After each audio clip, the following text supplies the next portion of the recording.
আমার মনে একটা প্রশ্ন আপনার কাছে, সেটি হচ্ছে যে আপনি বলেছেন যে কারামত কেন্দ্রিক আসলে বিশ্বাসটা হওয়া উচিত না, বিশ্বাসটা হওয়া উচিত ঈমান কেন্দ্রিক, এবং এটি আমাদের মূল বেস।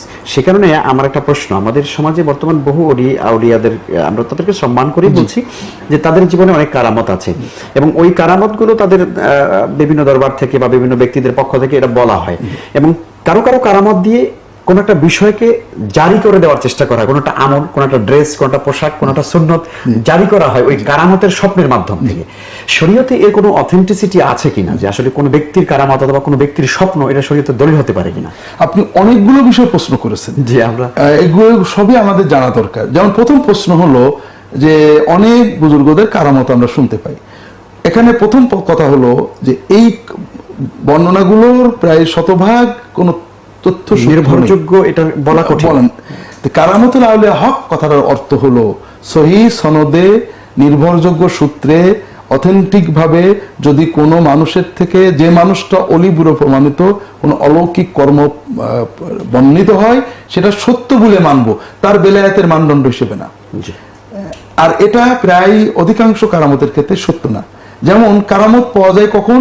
তার জন্মের 100-200 পরের লেখায়। আব্দুল কাদের জিলানীর জন্ম জীবদ্দশা অনেকে বই লিখেছেন, তার মৃত্যুর তাৎক্ষণিক পরে লিখেছেন, এতগুলো পাওয়া যায় না, পরে এগুলো বাড়তে আছে। দ্বিতীয় বিষয় হলো কারামত দিয়ে যদি বেলায়েত মাপা যায়, তাহলে সাহাবীরা সবচেয়ে কম ওলি হবেন, তাদের 4 ইমামের কোনো কারামত পাবেন না। তাবেঈনদের কোনো, আল্লাহ রাসূল বলছেন যে উম্মতের সবচেয়ে শ্রেষ্ঠ ওলি, পীর, মুর্শিদ, বুজুর্গ সাহাবীগণ, তারপর তাবেঈনগণ, তবে খায়রুল কুরুনি কারনি সুম্মা আল্লাযিনা ইয়ালুনহুম সুম্মা সার্টিফিকেট আছে। আল্লাহ কোরআনে তাদের সার্টিফিকেট দিয়েছে সাহাবীদের। অথচ আপনি কারামত দিয়ে মাপলে মনে হবে মানে শাররুল কুরুন, সবচেয়ে খারাপ বোধহয় তারা, তাদের কোনো কারামত নেই। আমরা আমাদের সমাজেও দেখি না যে আবু বকর রাদিয়াল্লাহু তাআলা আনহুর কারামত সংক্রান্ত কোনো বই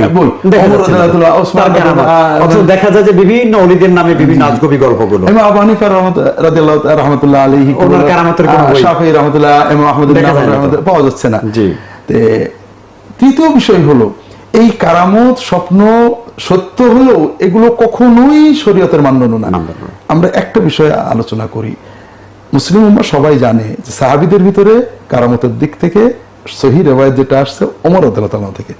রাসূলুল্লাহ নিজেই সাক্ষ্য দিয়েছেন যে প্রত্যেক নবীর উম্মতে কিছু কাশফ ইলহাম প্রাপ্ত ব্যক্তি থাকে, আমার উম্মতের সে হলো ওমর রাদিয়াল্লাহু তাআলা।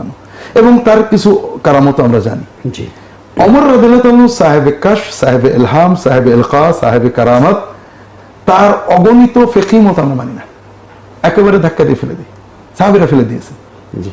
তিনি সাহেবে কারামত বলে তার বক্তব্য যে দলিল হয়ে গেছে, কখনোই না। ইসলামের দলিল একটা, কিতাবুল্লাহ সুন্নাতুর রাসূলি। আর এর আলোকে ইজতিহাদ আমরা মানবো না মানবো। যেমন ওমর রাদিয়াল্লাহু আনহু তামাত্তু হজ পছন্দ করতেন না, তিনি বলতেন ইফরাদ বা কিরান করতে হবে, সাহাবীরা করে দিয়েছেন। আলী রাদিয়াল্লাহু বলছেন যে যা বলে, আমি আমার নবী সাল্লাল্লাহু আলাইহি ওয়াসাল্লামকে দেখেছি তামাত্তু করতে অনুমতি দিয়ে, আমি তামাত্তু করব। তো এইভাবে অনেক, যদি কোনো আগ্রহী গবেষক মুসান্নাফাত বইগুলো পড়েন, দেখবেন সাহাবীদের এই সাহেবে কারামত, সাহেবে শাহাদাত, আল্লাহর সাক্ষ্যপ্রাপ্ত, রাসূলের সাক্ষ্যপ্রাপ্ত সাহাবীদের অনেক মত আমরা মানি না, কারণ সেগুলো কোরআন বা সুন্নাহর সাথে মেলে না। আমরা বলবো, আমরা তাদের ইহানত করবো না, আমরা বলবো এটা তার ইজতিহাদ, তিনি ভুল করেছেন, অথবা তিনি হাদিসটা জানতেন না। কিন্তু কেউ যদি বলে, যেমন রাসূলুল্লাহ সাল্লাল্লাহু আলাইহি ওয়াসাল্লাম বিভিন্ন বিষয়ে, উদাহরণ দিতে থেকে লম্বা হয়ে যাবে, সময় বোধহয় আমাদের শেষ হয়ে যাচ্ছে, আমরা সাহাবীগণ, তাবেঈনগণ, তাবেঈনগণের ইহানত করি না, আমরা তাদের বলি যে তারা এটা ইজতিহাদে ভুল করেছেন অথবা হাদিসটা জানতেন না। কিন্তু হাদিসের বিপরীতে, সুন্নতের বিপরীতে তাদের স্বপ্ন কাশফ দিয়ে দলিল দিয়ে হবে, এটা মুসলিম কখনো বলেন।